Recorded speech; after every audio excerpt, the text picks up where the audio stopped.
tregoj tani një antipast shumë interesante me patate të ëmbël dhe mozzarella di bufala. Këtu kemi një patate të ëmbël të cilën e kemi pjekur dhe e kemi lënë të ftohet.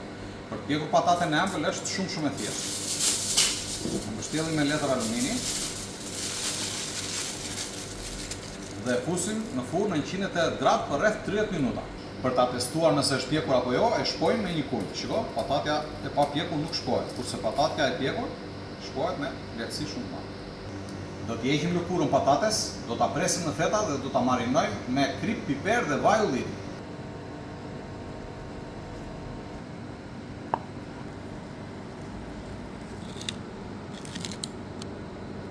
I vendosim tani në këtë pjatë këtu. Këtu kam një top me mozzarella di bufala, pra me mozzarella me qumësh buallice, të cilën do ta pres në feta dhe do ta vendos mbi pataten e ëmbël.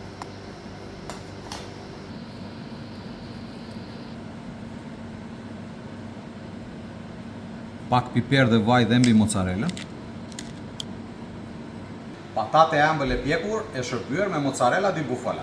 Një antipast sa e thjeshtë në përgatitje, aq dhe mbreslense në shije.